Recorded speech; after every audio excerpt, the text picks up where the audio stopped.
Other things that have been live today, we did the Band on the Run this morning. Had to escape a little bit of an audio loop at the beginning of that, but we ran past it. And then hopefully you were with us for Celebration Worship Live. If not, it's all available on demand. And this is just one of the many programs that we're going to be offering in the days ahead on our streaming on-demand media network. Now, I'm joined here by the 434 staff, and let me tell you where this comes from, just so you know as we get into it. For a number of years, we had done a podcast that we're not currently doing called Soulflex, and it was anywhere from 12 to 15 episode podcast that we would talk about. Award-winning, highly acclaimed, so highly acclaimed that people finally said, will you just stop? And so we did. But now here we are again because we have a new tool, a new medium, and we have to have programming.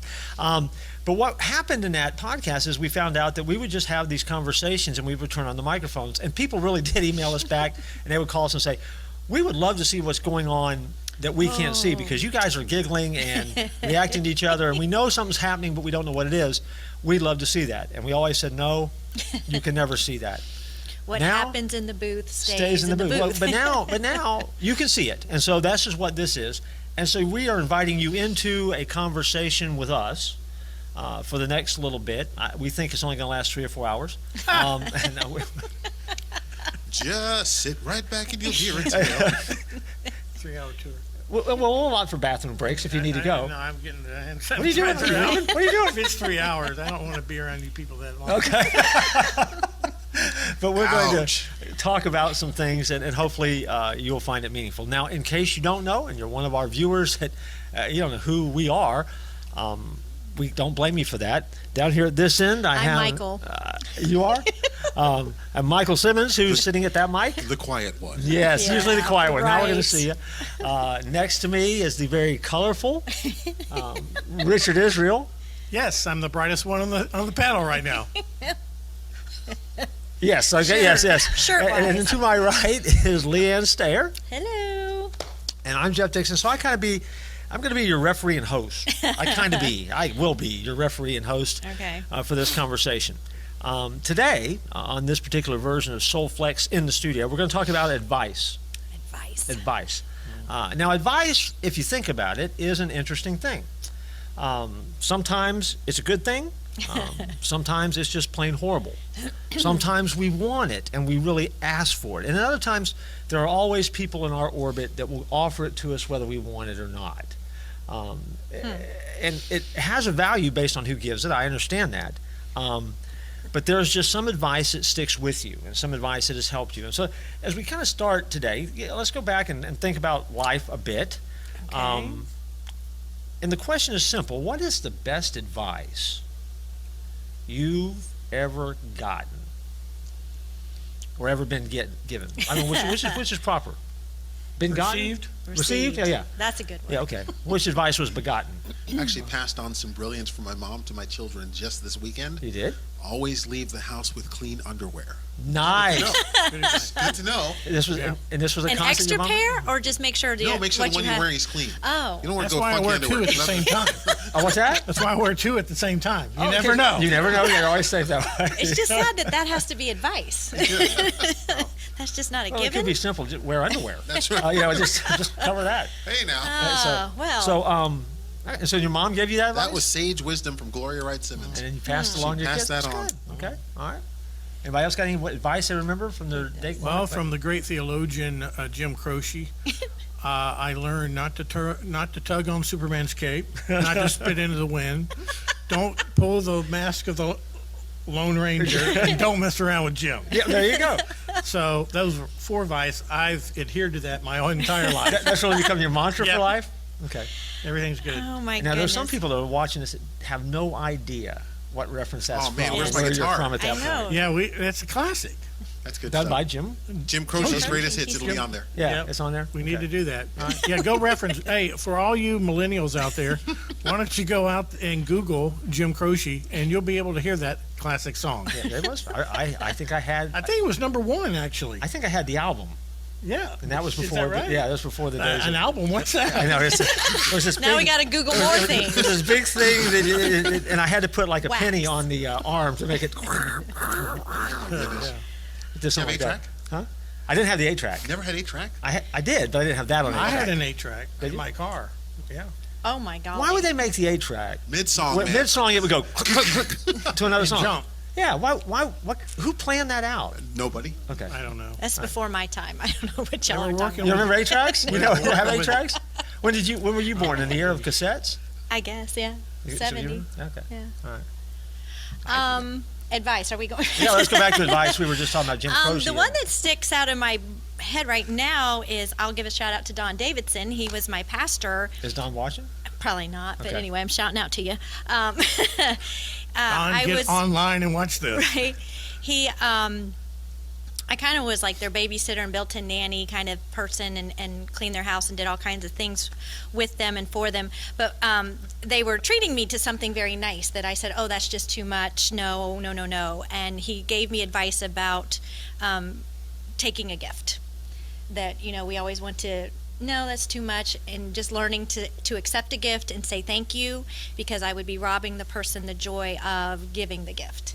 And so that was something I've always kind of tried to do, because it's not always easy when somebody you think is going extravagant and doing too much for you to just kind of put up that wall and say no. But those words always ring. Nope, learn to say thank you and appreciate the gift and not rob the giver of their blessing or the opportunity to give. So Yeah, let people be radically generous. Yeah, what a great So- idea that would be. So if you want Because- to be that with me, Yeah, because we are Go blessed right to ahead. blessings. So Richard wants to be blessed hey, right now. I listen. I think to the sermon. he's ready to go. So yeah, that's good. That's very good.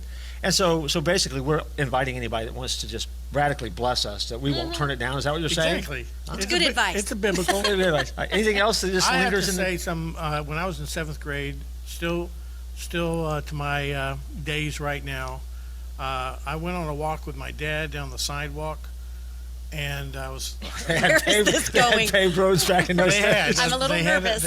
They had that, and we were talking about following Jesus and following God, and he said, look way down there at the end of the sidewalk, at the end of the street. Do you see that down there? Imagine Jesus being down there at the end of the street, and there's a lot of things going on, different houses, yes, a lot of different houses along the way, but fixing your eyes on Jesus down at the end of the road, live your life like that, and then all your circumstances, everything you're going through. I think I got cut from some kind of a team at that father-son, Snickers moment, where he's making me feel better. But it made all the difference in the world. That stuck with me even to this day. I reflect on that. So, yeah. Yeah, that's pretty powerful, actually. Oh, I he mean, took us real gonna, spiritual. yeah, I know. I was going to make light of it and I say had to something. redeem myself with Jim Croce. I thought we were going to wrap it up with, and then he handed me a Coke and threw me a jersey and said, "Thanks, Dad," Yeah. or something like that. But no, that wasn't That's it. another reference younger people Yeah. are not Oh, going to my get. Oh, yeah, now if you don't remember that was like a Coke. Was that the Coke It was a commercial? Coke was. commercial Thanks, with Mean Mean Joe. Joe Green. Mean Joe Green. That's what it was. Okay. Yeah. Guys, he spent some time on the YouTube researching there. Yeah, I was going to say, we're giving you plenty of things that you can go back now and entertain yourself during this quarantine lockdown mode that we're in right now. Well, what about you? Anything else? Huh? Your I've got advice. a whole list of stuff. Oh. No, but I'll share them in a minute. Anything else, you guys? Well, I remember Good advice? Thumper from Bambi. Who? Thumper, remember The that rabbit? moment? Because he starts to say something, and it's like, I don't know, what did your mother always tell you? If you can't say nothing nice, don't say nothing at all. Remember That's that? true. I do remember That was the Bambi. thing as a kid. Who at follows Walt that? Disney. Not Baptist. Did you pay attention? Did you pay attention to that? You know, Okay, yeah, that's good. good advice from a cartoon. Well, look in there. Lucky for us, I have a list. Oh, good. Um, Of things you've said. no, to give us things I've said. These are Jeff Quibby's. These are not. These really are not. These are. It came off something called the internet. Have you ever heard of Must that? be true then if it's No, off the actually, internet. this is the World Wide Web. World Wide Web. It's the interweb. It's only 3 syllables. But people say www, which has 9. It's not even. Have you ever noticed that? I have noticed that. But again, isn't that the way they say I it? had never given that a moment's thought. I'm just saying. That's the way they say it in Alabama. There are brain cells that are sacrificed They to just that say moment. www. The triple dub. Yeah. You tell me whether you've ever heard this by way of Okay. advice, and again, just tell me if you've heard it before. Don't sign up for college classes that start at 8 a.m. Oh, I heard that. I did too. I actually did get that advice from my don't do college. that. When you're a freshman, that's all that's open. Yeah, I heard that though. I heard that when I I like first went to school. Yeah, don't do it. Yeah, when I got to Florida State, they just said everything's 8 a.m. You don't sign up for that. Oh, okay. What matters most is what's on the inside. Yeah, yeah. What, you heard that? Well, I think, beauty's only skin deep, but ugly's Ugly all goes the to way the through.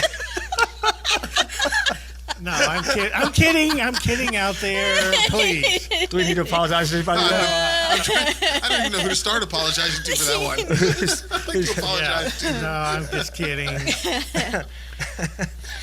That's what teenagers hear, though. How about it's their better to be hated for something you are than loved for something you are not. Ooh. That's all I got. That's ooh. I've not heard that. You never heard that before? Never heard it. But good. That one showed up on a number of lists under best advice. Here's another one. Never miss out on the chance to tell the people closest to you how important they are. You never know when that opportunity will be gone. Yes. Fair enough, yeah. There's songs about that. Yes, there are. When was If the last tomorrow time- never When was the comes. last time you said that to me, though? Well, Richard, I just want you to know, you Richard, we love you. you were important to me because if you weren't here, there'd be nobody next to me right now. There wouldn't be, On my left side. anybody in red. I There can was tell you nobody that. read, yeah, nobody read. So we'll go with that. Interestingly enough, now this is not the same thing you heard. You said to your kids, Michael, but you can never have too many pairs of underwear. Thank you very much. I mean, it's an underwear related It's thing. underwear You related. can never have too many pairs. That's what it says. So somebody's advice was you can never have too many pair of underwear. I Because agree. instead of washing Well, them, Richard you just wears keep more buying than them. one at a time. Yeah, I agree. Not the kind we got him for Christmas. Them No, are expensive. Yeah, those are great. But I will say this: you want to have as many as you can, because if you know you're going to get a spanking when your dad Did you gets ever do home- that? My brother did it. Okay. And then my brother put on about 7 pairs. That is a strategy. And got in Yes. and got his spanking, and he started coming back out of the room of my dad's room, and he was crying. And then he got to our room, and he looked around, and goes, "Didn't hurt at all." So John, if you're out there, or Dad, Yeah, so Mr. Israel, if you just heard that, feel free if you need to go ahead and make up That for a advice lost time. was you can't wear too many pair of underwear. right? Yeah, But you gotta have them to wear them. It's underwear related. Underwear related. We're in the neighborhood. We've gotten that thing. All right, here's another one. Everything in moderation, even moderation. I've heard everything in moderation. I don't Yeah, know I about haven't heard in the moderation. tagline. Here's the tagline I behind didn't it. have that double. I take my moderation in moderation. That just sounds weird. I mean, I'm not going to moderate then. Excess moderation. It says moderation. I take my moderation to excess. I'm extravagantly moderate. So is that what it Do with is? that. I have no idea where this one came from, but it made the list.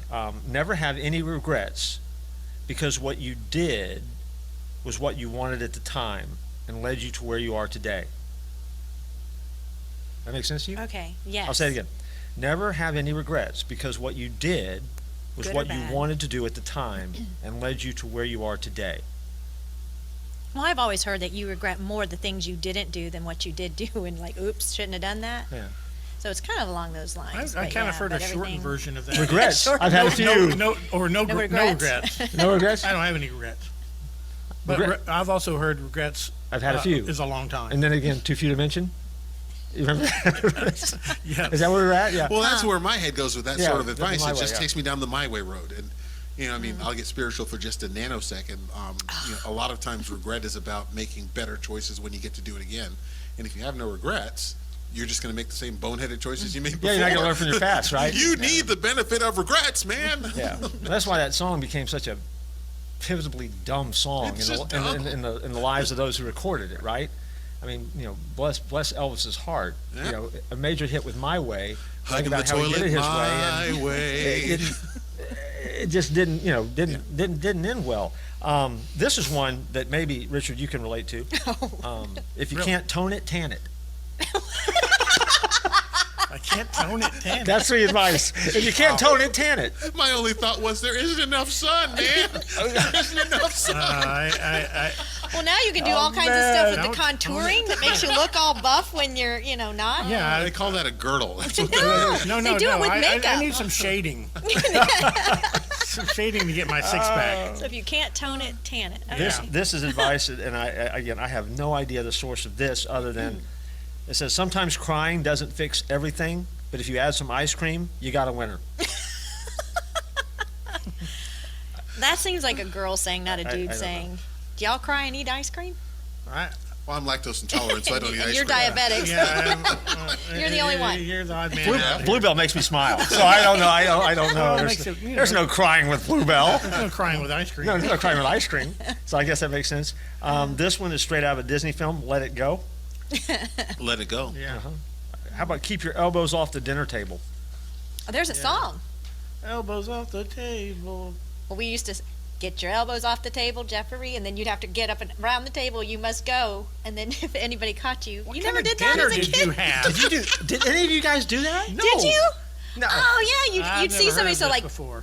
elbows off the get your elbows off the table, Michaels, and then around the table you must go, and you'd have to run around and then sit back down. Well, you guys know how I grew up, man.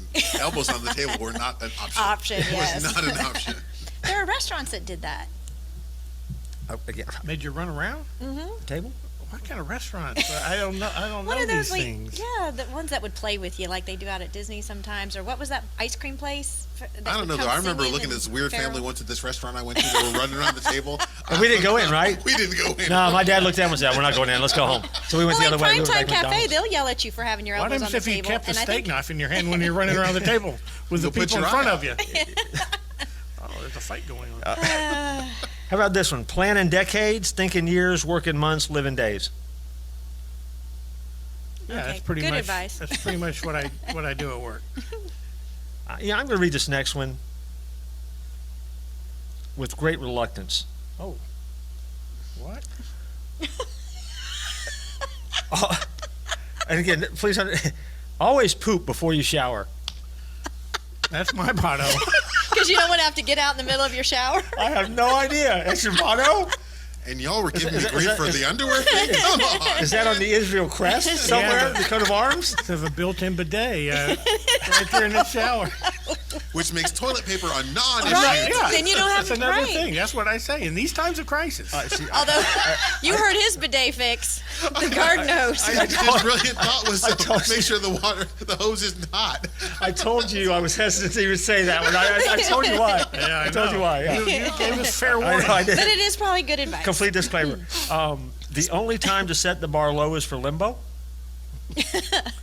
Not heard that, but Okay. sure. Yeah, it's great. Okay. Love others first. Yes, Never lower your standards. absolutely. Good dating advice. Obviously, our viewers have done that to watch this, though. At this point, they're thinking, Yeah, they're going. how long are these guys going to go on? No, You know? I think they're off after the. I think we lost. Oh my gosh. Piece of advice: be happy with what you have. Don't go searching for things to make you happy. Yes. Yes. Treat others how you want to be treated. Right. Yes. Okay. Not sure we always I agree do, with but that. okay, yeah. Savor the moment. Yeah. Savor the moment. If I've you heard of that. if you want to have something you don't have, you have to do something you've never done. I've heard that. Yes. Okay. Good Well, advice. how does that resonate with a couple lines earlier? Well, I don't think they're building on each other here. I think. Well, I know, but it says, what is, I don't know. Oh, yeah. be happy with what you have. Don't go searching for something. Then down here, it's what you just said. If you want something, Well, you it's better go do it. it's It's a conundrum, isn't it? It's a conundrum. it's sage wisdom though, and that's pretty typical of the world and advice, right? You do it for the minute or moment that you're in, and that it's inconsistent with the next bit of advice you're going to give. Really, is pretty much irrelevant. Right? Yeah. Yeah. Oh, I can see that. So anyway, that's the top list of advice that's out Wow. there. So let's And ours reverse. didn't hit it at all. No. So anything we said. Well, Oh, yeah, you Michael did made about it. your Michael underwear. made underwear, yeah. So the question that I have for you guys is, if that was the best advice, what is the worst advice you've ever gotten? Oh my goodness. Oh, come on, try it. ... Yeah, the zip line. Get up there, Yeah. sure it'll hold you. On that note, watch this. Yeah, that- Buckle your seatbelt. I got something I want to try. You know, I saw this in a cartoon once. you're going to love it. It's a great idea. Or, ooh, taste this. is this bad? This water softener is only $2,500. No more lucky. Get out of my house. If you sell Give me the Amway, steak you can make knives your and dreams leave. come true. I want the steak knives, though. And you can keep coming back year after year after year for only a small maintenance fee of ... So then the follow-up to that is, how much bad advice have you taken over the course of your lifetime? I would be honest and say most of the bad advice I've taken has been internally generated. Yeah. Listening to me is stupid. Don't do that. Yeah, I might fall. Michael as well. I blame Michael too. I've known him a long time. All the It's your bad fault. advice Yeah. comes from Michael. No, I think I'm the kind of person that usually decides. I take in a lot of different, input, and then I decide, and I take full responsibility for when I mess up. So it's kind of on me. You have regrets? None. He has a few, but then again, Too few to mention. too few to mention. I have a few issues, but so do you. To coin a Tom. To coin a song. Do, I got issues. So Sing do it. you. No You don't idea. know? I know it. It's pop. I just was trying to reach out to the millennials. young- you were trying to reach the Yeah. younger crowd. Good, good. Yeah. Are we open to taking advice? How open are you guys to taking advice? And who is? What is the criteria you use for taking advice from someone? Well, if I know them, that usually, do I trust them with what they're telling me? I think the mark of a good leader is listening to others' input so that you can make a better decision if it's left up to you. But bring people in that you trust and that you respect, and you seek wise counsel. That's always good. As I get older, I'm finding the same. I'm actually seeking those men and women in my world who have demonstrated longevity and success, and not just monetary success, but spiritual success.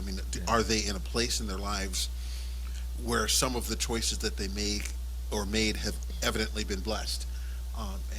When I find myself at similar juncture points, a slightly older me is kind of more inclined to say, "Dude, how'd you do that?" Or, "Man, what were you thinking then?" Well, it'll sound like I'm sucking up, but a lot of the planning that we do around here when things are changing or I'm thinking about changing, you are always the cabinet I go to say, this is what I'm thinking. What are the holes that I'm not seeing here? Because I think this sounds like a good idea, but I know that I don't always see the whole scope. So I always want input about, and then for other things that I'm leading, those people that I trust, again, that are older, wiser, that have demonstrated spiritual depth, to just allow them to speak in, and you cherish that because it's not common and it's hard to find sometimes. Sure. Now, John Calipari, famous philosopher and coach of the University of Kentucky Wildcats, which I think would have gone very deep in the NCAA tournament this year. I think they finished 6th. I think we ought to have a They recount won. because wasn't Kansas number one? They were. And who dinged them this year? Kentucky. Well, I think it's enough said. Are we gonna? No, we're not. But yes. So anyway, John Calipari says that for him, his leadership style, he forms what he calls his kitchen cabinet, and basically what he says is he puts around himself a group of people that would be comfortable hanging out in the kitchen, sitting around a kitchen table or leaning up, against the countertops and just kind of chit-chatting, informally. He needs those people in his life. He calls them the kitchen cabinet. He says, form yourself a kitchen cabinet. You need that in the course of life. And they're And also the people that'll pick you up when you make a major mistake and help get you back on your feet. especially if their advice tanked you. No. So if their advice was bad, it really messed you up. okay, keeping advice now is a big, is kind of the big umbrella that we've talked about. We've set that up ad nauseum. Let's come back and let's go ahead and think about where we are today. At the time that we're doing the live broadcast of this, we are in the midst of what is a semi-quarantine in a waiting period where a lot of the things around us have been shut down due to the coronavirus. And we've been forced to do some things, even in ministry, with some live programming, some stuff like that we haven't done before. We got a lot of folks that are stuck at home watching this on computer because they're just desperate for some type of entertainment. And so and there's nothing, everything else is reruns. And so into that world, on a very serious note, the Christian community speaks. And it only took, it only took a short amount of time where you started hearing Christian, I will call them pundits, commentators, whoever, start speaking about what this coronavirus was and things like that. So let's take our advice here and keep that idea out in front of us. And so let's focus for a minute on what are some of the most harmful messages, do you think? Or what are some of the worst advice right now that Christians could offer to the world that desperately needs to hear something right now? I mean, what are some things that are out there that are being said, maybe that you've heard in some Christian circles? I mean, what are some just really lame, dumb, bad advice pieces that we ought to back away from if we're going to be followers, good followers? I'm putting you on the spot. I know Yeah. that. I think the thing that comes to mind is that this is somehow God's doing, God's retribution on sin or people doing wrong things, whatever you happen to be against. That's the reason that we're experiencing this. I think that that's reckless. I don't think that is godly, and I don't think that is helping the situation at all. It didn't take long. I mean, and as soon as the first news started to break about this virus breaking out, I mean, there were some Christian spokespeople out there that were basically saying this is God's judgment on, and you fill in the gap, the world or any subset of the world that you wanted to talk about. That happened. That's already happened. Some folks that will be watching this have heard those things and asked about that's it. happened for the last 50, 60. I can only go as high as my age is. What is that age, Richard? 42. But every Barbara was 30. kind of calamity out there, it's somehow, the wrath of God. It usually comes out within the first 48 hours, but it does get a lot of clicks. Oh yeah. So Yeah, that is good. I mean, I think that's extremely harmful. I think the big one that has bothered me most from godly people is that because perfect love casts out all fear, because we're not to live in fear, we should be reckless, and we should just sort of wander through the streets and fling ourselves out there because God's going to protect us, and we shouldn't be afraid of anything else. And that to me is just that's testing God in a way that just seems kind of silly, kind of spiritually immature. Yeah. So that idea that God's bigger than the germ. God is bigger than the germ, Yeah. and God may very well use the germ to bring me home. Right. Yeah. So- Because the grand scheme of things, God is not concerned so much with the temporal stuff, the here stuff like we are. He's really concerned with big picture eternity stuff. And so if he chooses to use a bug to bring me home, Yeah. he chooses to use the bug to bring me home. Sure. So don't go licking out handrails. I'm not going to go lick handrails in the process. Yeah. Okay, good advice. Yeah. Yeah. I mean, yeah, that makes sense. And that is extremely harmful to have that kind of Recklessness attitude. because we're not fear. We're not Yeah. living in fear. Yeah. Being a risk taker and being reckless are always two different Right. things. I think we're called to take risk. We're not called to be reckless. And that's what that's what we taught here. And you guys all agreed with that because we get paychecks. yeah, Yeah, no doubt. Still here. Stay off the beaches. Yeah. No, Basically, is what Richard had said. That's mainly what I've heard. And, Ditto. Yeah, ditto Yeah. on that. Yeah. God's wrath and worse things are coming. I jotted down a few because as we told folks when we started, I'm the only one who knows what the topic is, so I'm at the advantage here. But the very cliche thing that sometimes we all are guilty of offering, self included, everything is fine, you're going to be okay. I think that's harmful, at least from a Christian perspective, because we're not assured in the physical sense that's true. Right. And usually that's how we equate it. On the spiritual sense, I mean, if you made the decision, believe, trust, and follow Jesus, you are going to be fine. And if the worst case scenario would happen with this or anything else, and you go the next step into eternal glory, you're better than you've ever been. I'm not saying that, but that trying to be reassuring, everything's fine, you're going to be okay. Well, we don't know that. I mean, any person that any person watching is a diagnosis away from something, or an accident away, or anything can happen. So I think that sometimes in moments like this, that's a promise that we can't back up. And I think that can be harmful. Agree? Am I thinking weird on that? Well, I'm reminded of one of my go-to verses, probably, that's resonated in my life when I face some kind of calamity. Psalm 46:1. God is a very present help in time of trouble, even though the earthquakes, the oceans roar, and the mountains fall into the sea. I will be there in the midst. He didn't say I'm going to get you necessarily out of it, but I'm going to be there in the midst. So there's a midst that we're in right and now. you think about it, a mountain falling is a bad thing. Exactly. But he'll be doing yeah, that's true. Basically, the psalmist was basically saying, if your whole world is going, down, know this: God's there in the midst.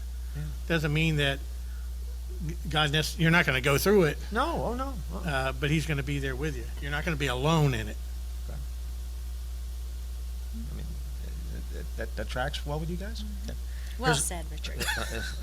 Ditto. Another harmful message that believers or Christians can offer to someone else is, oh, you are overreacting. Now, if you watch the news, there's certainly a great tendency to think that. And I'm not saying that there's not some things that we're hearing are not moments where people really are overreacting. That may be true. They may be overreacting, but that's not great advice, or that's not a great comfort to people, because that's not really helpful to people who are really fearful at that moment. Because if you're afraid and I say you're overreacting, that's not doing anything to address what it is that's scaring you to begin with. Yet that is a favorite go-to of you're overreacting, and that's a quick brush off and stuff. I mean, it's as someone has explained to me, you have to create some space for people to struggle or be fearful of some things. Because again, if you think about what we're hearing in the news, man, that is scary stuff. And I think we do a disservice to folks if they're looking to you as that Christian source, that Christian connection, to simply say you're overreacting. They may be reacting badly, and they got to own that, and they got to work on that reaction. But I don't think it doesn't push the ball forward for you to help them by just pointing out their bad reaction. Make sense? Yeah, I think you can be fearful without panicking. Crowds tend to panic when it starts moving, momentum starts going a certain direction. But I think that you need to have that kind of a space to kind of understand that there's people are concerned. My daughter lives in New York City. Sure. They are extremely concerned. Yeah. But they're kind of hunkered down in their own. She lives house. in Midtown, right? She lives, yeah. Okay. So she's kind of epicenter kind of thing. So we hear it down here in Florida, and it's like, okay, I'm going to do what we need to do. Up there, they're under almost martial law up there as far as keeping people off the street. So there is a scare up there, and people are worried. Yeah. So you got to understand why they're worried. Maybe, yeah, sure. And most of the news comes out of New York and California. So New York, California, Washington, right there, It's all and so streaming right you- through where three major hubs of right. of gloomy news is being breathed. Yeah. Yeah. So it is harmful, then. That's a harmful, I mean, that's not a good thing to put on a checklist. You're just overreacting. Well, I think some of that is when I'm able to dismiss you with phrases like "you're overreacting," then I have all kinds of excuses to not love you like I need to, or invest in who you are like I need to, and not value you like I ought to. All those sorts of things are wrapped up in now you're just overreacting. Yeah. Even if you are overreacting, Yeah. for me to dismiss you with "you're overreacting" is probably So, pretty so, weak. so then, so the reality is that there are some people that are definitely overreacting. They have to own how they're reacting. Work on that, but it's not really our job to be helpful and point that out to them. Is that what we're saying? Well, most of the times when I overreact, I know I'm overreacting. Yeah, I you don't tend need you to to. tell me I'm Yeah, overreacting. yeah, yeah. It's like when somebody tells you calm down. if That you're not- doesn't help. No, it's, calm down. My hair's on fire. Yeah, you don't want to do that. No, it's hard. Okay, so let's shift gears then. So what are some things that we then, as Christians, should be saying to others during this frightening time of coronavirus? Do the essentials, those kind of things. I mean, what do we say? One of the things that's been helpful to me, and you kind of went over it, and some of the city leaders I'm hearing when they're like, let's just make sure that the fear is matching the fact. Let's look at the facts, and we don't get that a whole lot because we're getting a lot of opinions about stuff that we don't know anything about because we've never seen anything like this. But let's look at the facts and let's compare numbers. And while one death is too many, what are our odds of really getting it if you're doing what you're supposed to be doing? And, trying to just calm that part down to say, okay, wait, read those numbers again. How many, like yesterday in Orange County, I think there were 23 cases. That's a pretty low percentage, and again, we're doing what we need to do to keep it from spreading, but let's let our fear match the facts instead of fear getting out of proportion without knowing any facts at all. I think helps. It does. Well, even reframing, Wisdom. just reframing it. Only 23 of us have got it. So if we maintain this order, Right, 23. we really can keep it to those relatively low numbers as opposed Yeah. to being reckless and letting it run away. And we do think about it too. I mean, the numbers nationwide will go up because we're testing now at the level we Right. did. And so obviously, now that you can test, you're going to find out who might or who might not have it based on the symptoms and stuff. And we didn't have that ability a week ago for whatever reason. Those tests. Because it weren't was available. nice, even, I think today they were releasing how many negative test results. I'm like, yes, thank you for that. Yeah. That out of 8,000 that we tested, Sure. these 8,000 came back negative. So also they with didn't have it, And that with had regards to symptoms. Corona, we're seeing these are now the recovery stories. Right. These are the people who've had it and have since pulled through. And The are- 91-year-old woman they were talking about, Yeah, I heard that. pretty spry. And What else do we need to be telling people? Well, I sent out I'm a bivocational kind of person. kind of. Well, I am, which, I have people that, I'm responsible for at my job, and I actually sent them out a text, and I did put in Psalm 46:1, and got a lot of feedback from, hey, I appreciate that word, and things like that. So it's more of an encouraging people along the way, that we can be encouragers of each other. It always helps to have, a roll of toilet paper with you when you do that. So, you got to earn the right to give them your advice a little bit. But yeah, it's they seem to appreciate that. I didn't know what reaction I would get from that, but You're fired now. Well, I think that's too polite advice. yeah, I think that works. yeah, that's pretty good, that's yeah. pretty plush. I Yeah, thought. it's plus advice. So, The other one that trust the Spirit, ask God whether you can or should in a given space. But I don't even say I'm going to pray with you, pray for you. You got a second? Let's just pray real quick. Yeah. Do it It's now. disarming, and even the thought and prayer cynic, will where are your thoughts and prayers now, will at least respectfully shut up and deal with that. So that's also been a pretty neat space, and a space where I didn't think people would be open to, that are weird. Okay, let's do it. I think we can add to the mix too the reason that we do what we do, and it's okay. I think if it's a follower, it's great to say, love is the reason we're changing our behavior. Because we're all changing our behavior some. We're adapting what we do and where we go, and then some of that's being mandated for us. But you know, because of the concern that we have, I mean, you know, here this morning, you know, we didn't have a crowd for worship. You know, we are doing our best to check on folks that fall into a higher risk category and things like that. I mean, so those are all moments now where we're changing our behavior and we're changing the way you do things because of love. I think as a follower, I think that's a good thing to say. I think we can give advice like prepare and be wise, you know, which has nothing to do with panic. You know, it's preparation. It's like hurricane preparation, right? We're often rooting for the hurricane not to come. But it doesn't mean that we don't buy water. It doesn't mean you don't buy batteries. Some make Generators. flashlights, generators, whatever you need. Yeah, and you know, and then you figure that generator's an investment on the fact that will guarantee we'll never have another storm. But I mean, you do that because you want to prepare. And I think it's okay to say, don't be afraid.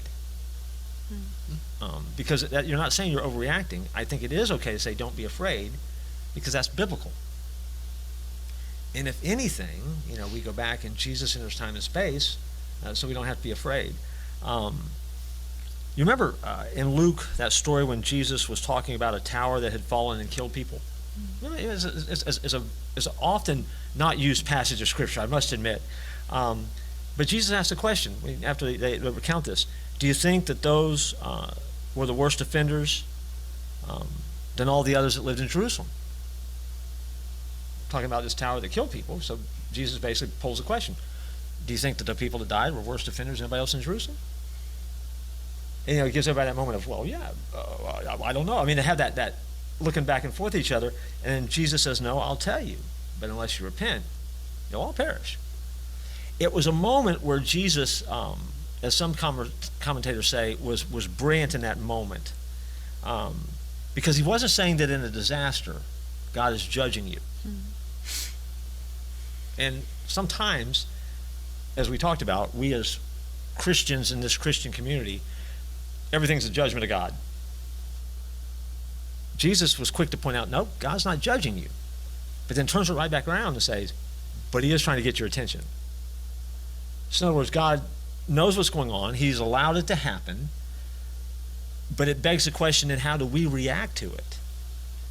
Well, we ought to give our attention to where it needs to be, which is God.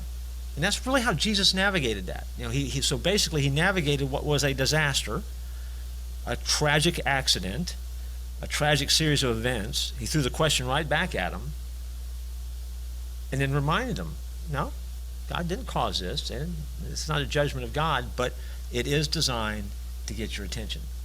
And so the real question is not, is this God's judgment? But the real issue is God who I look to when things go bad? Is God where I anchor my life when things don't go as well?